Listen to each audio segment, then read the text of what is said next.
نارنجي څنګه داسې دروازې ته د سترګې برګې نیولي خیریت خو به وي امید مې یو څه پسې لیکلی دی اوس ورته په تمه یم چې راشي او زما په زړه کې چې کومه پوښتنه ده هغه به حل شي ستا په زړه کې کومه پوښتنه ده نارنجي؟ لږ صبر وکړئ چې امید راشي نو تاسو به پوه شئ چې زما پوښتنه څه ده او څوک یې راته ځوابولی شي. السلام علیکم. وعلیکم السلام. نارنجي دغه د مڼه او تار مې دواړه راوړل. هن واخله څه ورباندې کوې؟ ماته یې مه راکوه. که ستا په یاد وي معلم صاحب د مڼې په واسطه احساسي حرکت رامنځته کړی و. ته تار لاس کې ونیسه او هماغه شان ډاله یې ورکړه. ښه سمه ده.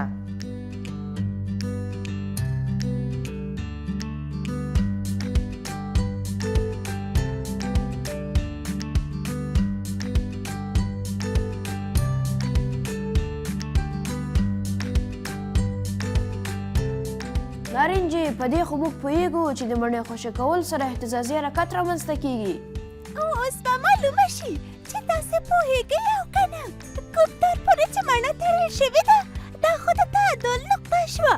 دا چې مڼه یوې خوا او بلې خوا ته ځي یوه فاصله ویل کېږي. تاسو وایئ چې دې فاصلې ته څه وایي؟ زه به یې تاسو ته ووایم. دې ته ډالۍ ویل کېږي. السلام علیکم ګرانو زده کوونکو. وعلیکم السلام. په دې هیله چې جوړ او روغ به او درس ته به مو پوره چمتووالی نیولی وي. معلم صاحب موږ چمتو یو له خیره خو ستا له راتګ څخه مخکې نارنجي یوه پوښتنه وکړه خو له بده مرغه موږ یې ځواب ورنه کړی شو. نارنجي له خپلو ټولګیوالو دې کومه پوښتنه کړې؟ معلم صاحب ما ورته وویل کله چې مڼه په یو تار پورې وتړل شي نو مڼه یو اهتزازي حرکت اجرا کوي او یوه فاصله طی کوي. نو دا فاصله د څه په نوم یادیږي؟ نام خو دا نارنجي تا خو داسې یوه پوښتنه کړې چې زموږ درس سره بیخي نږدې اړیکه لري. نارنجي جانه ته درس ته متوجه شه ستا پوښتنه ځوابیږي له خیره. درنو لیدونکو یو ځانګړی سلام تاسې ته. په تېر درس کې مو د اهتزاز په هکله معلومات ترلاسه کړي. زموږ د نن ورځې درس عنوان د اهتزاز ځانګړتیاوې دي. خو له هر څه مخکې درسي موخې ګورو. په دې درس کې به د ساده رقاصې او د اهتزاز ځانګړتیاوې در وپېژنم. همداشان به د ساده رقاصې د پیریود او طول ترمنځ اړیکه باندې هم پوه شو او همدارنګه د درس په پای کې به عملي کار هم ترسره کړو. معلم صاحب ساده رقاصه څه ډول وي؟ ساده رقاصه لکه د ساده تلویزیون غوندې توره او سپینه وي. میرویس جانه ښه پوښتنه دې وکړه. ساده رقاصه باید وپېژنو. نو سکرین ته وګورئ. کله چې یو کتلوي جسم په ډېر سپک تار پورې وتړل شي او دغه تار او کتله له یوې ثابتې او محکمې نقطې څخه راځوړند شي نو دغه سیستم د ساده رقاصې په نوم یادیږي. معلم صاحب ما خو فکر کوو چې د ساده رقاصې تار به د تعادل نقطه وي. امید جانه ښه به دا وي چې د ساده رقاصې د تعادل نقطه هم تعریف کړو. سکرین ته وګورئ. د ساده رقاصې تعادل نقطه هغه نقطې ته ویل کېږي چې رقاصه د هغې په شاوخوا منظم اهتزازي حرکتونه ترسره کوي او وروسته له حرکتونو په هماغه نقطه کې درېږي.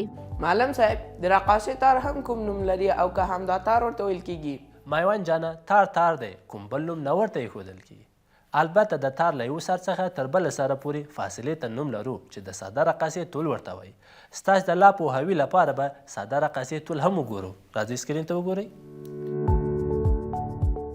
د ثابتې نقطې او د ځوړند شوي جسم د مرکز ترمنځ فاصلې ته د ساده رقاصې طول ویل کېږي چې د انګلیسي ال توري سره ښودل کېږي. تر دې ځایه به انشاءالله چې پوه شوي یاست. هو معلم صاحب. ښه ګرانو زده کوونکو په پورتنیو انځورونو کې مو ساده رقاصه او د هغې اجزاوې وپېژندلې. اوس غواړو د ساده رقاصې څخه په ګټه اخیستنې د اهتزاز ځانګړتیاوې چې پیریود، امپلیتود او فریکونسي دی مطالعه کړو. نو اول راځئ وګورو چې ساده رقاصه په څه ډول اهتزازي حرکت اجرا کوي. تاسې وینئ چې یوه ساده رقاصه د حرکت په حال کې ده چې د دې رقاصې اصلي موقعیت د سی په توري سره ښیو. که ګلوله ښي خواته راکاږو او د ای موقعیت ته یې رسوو او بیا یې خوشي کوو. د خوشي کېدو څخه وروسته ګلوله د سی په لور او د سی څخه بي ته ځان رسوي. د رقاصې ګلوله له بي څخه بیرته ځان سی ته او له سی څخه ای ته ځان رسوي. په همدې توګه رقاصه د ای او بي ترمنځ په منظم ډول اهتزازي حرکت ترسره کوي. اوه دا څومره ښایسته دې خوا سي له بي څخه سي ته او له سي څخه بي ته سي. معلم صاحب رقاصه ولې دوامداره حرکت نه کوي او ودرېږي؟ میوان جانه ځکه چې دغه اهتزازي حرکت د هوا د مقاومت او د ثابتو نقطې او د تار ترمنځ د اصطکاک د قوې له امله ورو ورو کمیږي او په پای کې د سی په نقطه کې درېږي.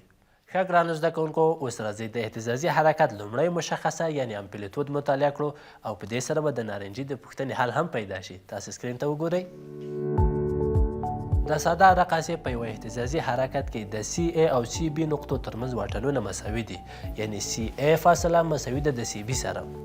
د سی ای او سی بي هرې اوږدوالي ته د اهتزاز لمن یا امپلیتود ویل کیږي، یا په بل عبارت د اصلي موقعیت څخه د رقاصې په مرسته وهل شوي اعظمي فاصلې ته د اهتزاز لمن یا امپلیتود ویل کیږي او د ای په توري سره ښودل کیږي.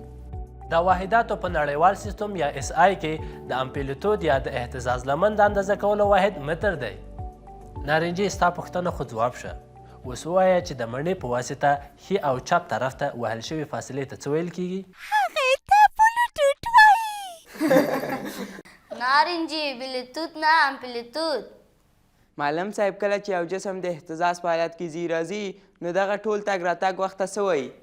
آفرین امید جانه، ښه پوښتنه دې وکړه. د فزیک د علم په اصطلاح کې هغه وخت چې رقاصه پکې تګ او راتګ کوي د پیریود یا د تناوب وخت په نوم یادیږي. راځئ چې بشپړ تعریف یې په سکرین وګورو. پیریود یا د تناوب وخت هغه وخت چې په هغه کې د اهتزاز یو مکمل دور یعنې تګ او راتګ سرته رسیږي پیریود بلل کیږي او د ټي په توري سره ښودل کیږي. د واحداتو په نړیوال سیستم یا اس آی کې د پیریود د اندازه کولو واحد ثانیه دی. معلم صاحب په امپلیتود او پیریود باندې پوه شو، نو درېیمه ځانګړنه یې چې فریکونسي د هغه څه شی ده او امپلیتود او پیریود سره کوم اړیکه لري که نه؟ سهراب جانه، دا چې د اهتزاز فریکونسي ښه وپېژنو نو تعریف به یې وګورو. د اهتزازونو هغه تعداد چې په یوه ثانیه کې رامنځته کیږي فریکونسي ورته ویل کیږي او د اف په توري باندې ښودل کیږي. اف مساوي کیږي ان پر ټي. اف فریکونسي، ان د اهتزازونو شمیر، ټي وخت یا پیریود دی. درنو لیدونکو او خوږو زده کوونکو اوس یوه لنډه دمه لرو، له دمې وروسته بېرته راګرځو.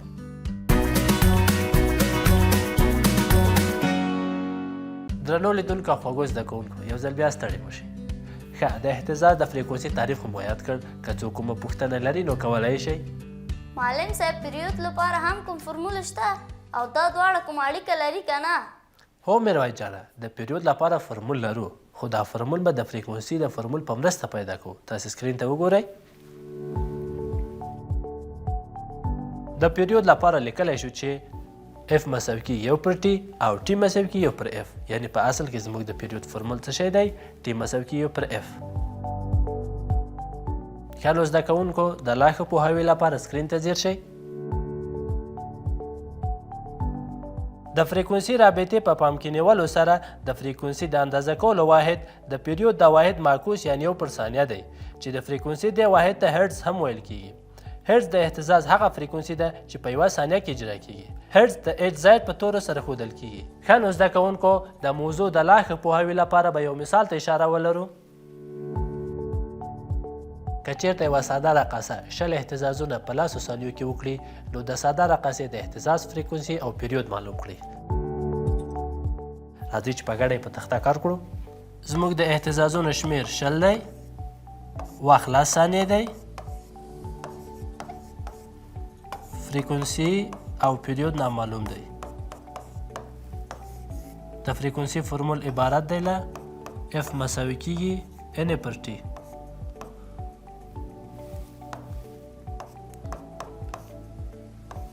شل تقسیم پر 10 ثانیو چې زموږ فریکونسي مساوي کیږي له 2 هرټز سره او همدارنګه ټي مساوي کیږي یو پر اف.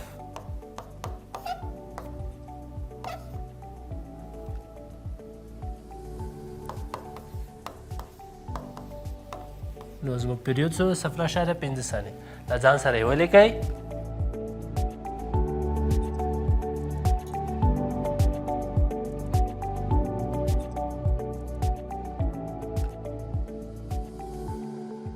نارنجي د فریکونسي په لاسته راوړلو پوه شوې؟ معلم صاحب موږ به د اهتزازونو شمیر په وخت تقسیم کړو. حاصله چې هر شی راشي نو هماغه فریکونسي ده. آفرین نارنجي. ښه نو زده کوونکو په ساده رقصه کې یو بل شی هم باید وپېژنو چې هغه د انحراف زاویه ده. معلم صاحب دا خو ساده رقصه وه. دومره ډېرې خبرې پکې څنګه پیدا شوې؟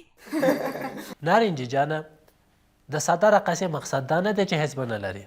موږ مخکې د اهتزازي حرکت 3 ځانګړتیاوې په ساده رقصه کې ولوستې. معلم صاحب د انحراف زاویه به څنګه وپېژنو؟ اوس به په ګډه سره په رقصه کې د انحراف زاویه وګورو. لکه څنګه چې تاسو ته ښکاري په لومړي ځل ساده رقصه د تعادل په حال کې ده چې امپلیتود او د انحراف زاویې دواړه 0 دي. وروسته له دې چې له خپله ځای بې ځایه کېږي د تعادل د محور او د حرکت د مسیر ترمنځ یوه زاویه رامنځته کېږي چې دې زاویې ته د انحراف زاویه وایي. راځئ چې په ګډه یې تعریف وګورو. په یو اهتزازي حرکت کې د تعادل د محور او د ساده رقاصې د حرکت مسیر ترمنځ جوړې شوې زاویې ته د انحراف زاویه ویل کیږي. معلم صاحب که د رقاصې تار اوږد یا لنډ شي نو د رقاصې په پیریود باندې کوم تاثیر لري که نه؟ هو میرویس جانه د رقاصې د اوږدوالي په زیاتېدو او کمیدو سره د رقاصې په پیریود کې زیاتوالی یا کموالی راځي. که د رقاصې تار اوږد شي نو پیریود زیاتیږي او که د رقاصې تار لنډ شي نو پیریود کمیږي. د رقاصې پیریود د رقاصې د اوږدوالي د مربع جذر سره مستقیما متناسب او د جاذبې له تعجیل سره معکوسا متناسب دی. د رقاصې کتله د رقاصې په پیریود باندې اغیزه نه لري. د رقاصې د پیریود او تار ترمنځ اړیکه عبارت ده له ټي مساوي کیږي 2 پای ال پر جي. په دې اړیکه کې ال د تار اوږدوالی، جي د ځمکې د جاذبې تعجیل چې قیمت یې 9.81 متر پر ثانیه مربع دی او پای چې قیمت یې څو دی 3.14. معلم صاحب کله چې رقاصه له خپل ځای څخه بې ځایه شي نو ولې په خپل ځای نه پاتې کیږي؟ خو څوک نشته چې رقاصه ونیسي نو مجبوره ده چې بل لوري ته لاړه شي. امید جانه کله چې ساده رقاصه د حرکت په حال کې وي نو یوه قوه په ساده رقاصه عمل کوي چې دې قوې ته راستنېدونکې قوه وایي. معلم صاحب که مثالونه یې راته حل کړې نو نور به هم پرې پوه شو. په سترګو تاسې سکرین ته متوجه شئ. د یو ساعت د رقاصې پیریود معلوم کړئ که چیرته د تار اوږدوالی 0.25 متره وي، که چیرته د ځمکې د جاذبې تعجیل 10 متر پر ثانیه مربع وي. لکه څنګه چې تاسو وینئ د تار اوږدوالی 0.25 متره دی، د ځمکې د جاذبې تعجیل 10 متر پر ثانیه مربع دی او د پای قیمت 3.4 دی. په فرمول کې ښکاري چې ټي مساوي کیږي 2 پای ال تقسیم پر جي باندې. راکړل شوي قیمتونه په فرمول کې وضع کوو او د پیریود ځواب تقریبا 1 ثانیه راځي. ګرانو زده کوونکو او خوږو لیدونکو، تاسې کولی شئ د دې مثال په زده کړې سره ډېر نور مثالونه په خپلو کورونو کې حل کړئ. معلم صاحب زه غواړم هر څه په عملي شکل زده کړم. نارنجي جانه د عملي زده کړې لپاره د خپرونې وروستۍ برخه کې عملي کار ترسره کوو. اوس به یوه دمه واخلو او بیا به راشو ستا د خوښې خبرې ته چې هغه د عملي کار برخه ده. اوس یوه لنډه دمه لرو بیا بیرته راګرځو.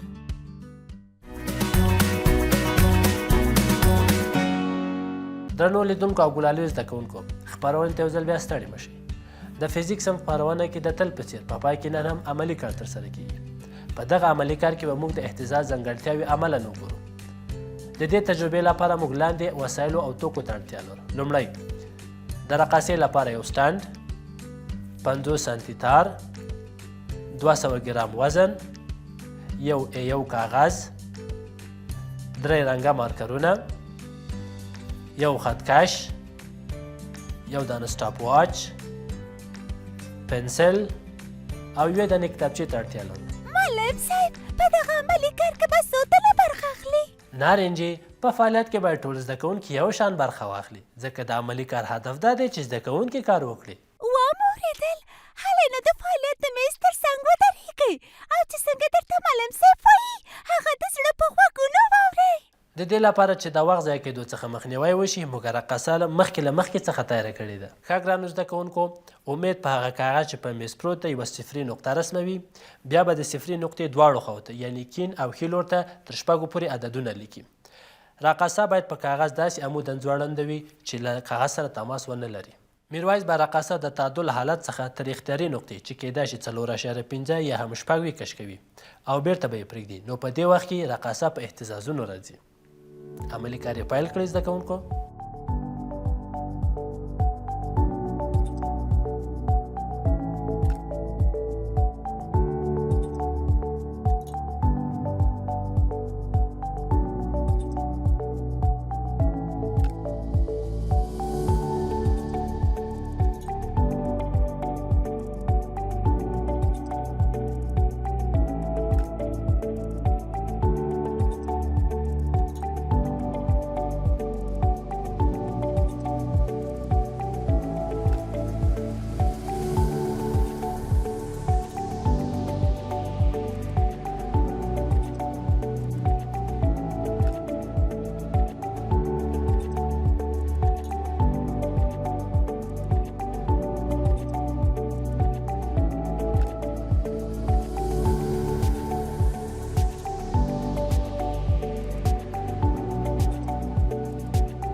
ګرانو زده کوونکو، لکه څنګه چې تاسو وینئ، رقاصه د صفر نقطې چې د تعادل نقطه ده دواړو خواو ته په مساوي ډول حرکتونه کوي.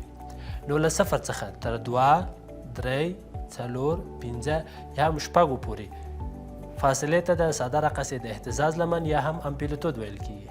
دا صفر لکه زما په څېر په منځ کې ناست دی او د رقاصې د تګ راتګ سیل کوي. اوس غواړو د ساده رقاصې د پیریود وخت پیدا کړو. دا فعالیت به میوند او سهراب ترسره کړي.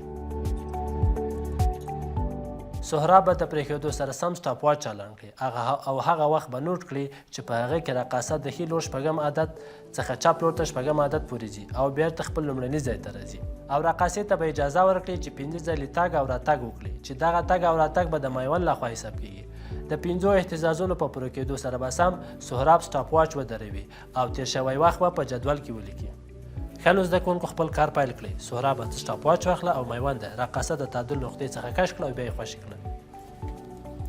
1 2 3 4 5 سهراب محاسبه دې وکړه.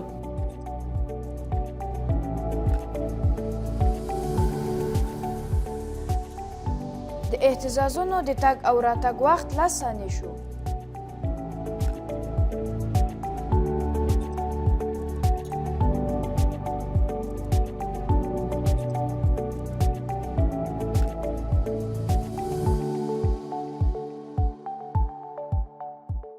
آفرین، ستاسو د ټولو کار ډیر ښه و.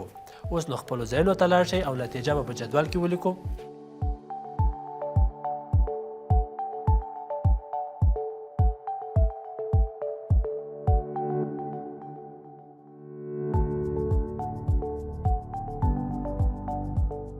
ښه زده کوونکو، زموږ د تګ او راتګ وخت څومره و؟ 10 ثانیې. پیریود 2 ثانیې او 0.5 هرتز هم زموږ فریکونسي وه. تر دې ځایه که څوک پوښتنه لري نو په ډاډه زړه یې کولی شئ. سمه ده، خو دا خبره په یاد ولرئ چې هر کله کومه پوښتنه درته پیدا کیږي نو په پوښتنې کولو سره شرم او ویره مه کوئ. ښه نو چې تاسې پوښتنه نه لرئ نو زه به څو پوښتنې د درس په پای کې وکړم.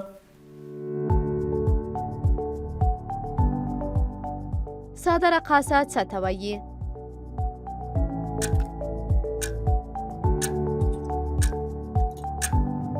میرویس لومړۍ پوښتنې ته ځواب ورکړه. کله چې یو کتلوي جسم په ډیر سپک تار پورې وتړو او دغه تار او کتله د یوې ثابتې او محکمې نقطې څخه راځوړنده شي نو دغه سیستم د ساده رقاصې په نوم یادیږي. ډېر ښه، دویمې پوښتنې ته ځو. د اهتزاز لمن یا امپلیتود تعریف کړئ.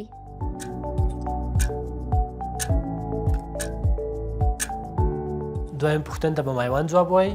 د اصلي موقعیت څخه د رقاصې وهل شوې اعظمي فاصلې ته امپلیتود یا د اهتزاز لمن ویل کیږي او هغه د ای په توري سره ښیو. آفرین، سم ځواب. دریم پوښتنې ته به سهراب ځواب وایي. پیریود څه ته ویل کیږي؟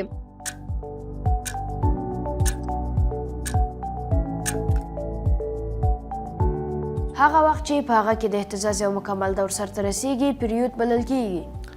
آفرین، اوس نو ورسیږي امید ته. امیده، وروستۍ پوښتنې ته ځواب ورکړه. فریکونسي څه ته ویل کیږي؟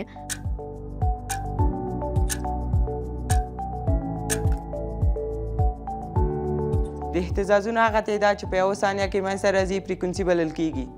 آفرین امید جانه. اوس نو وار د نارنجي جان شو. تاسو ته خو نارنجي معلوم ده چې ډېر لایق او ځیرک دی.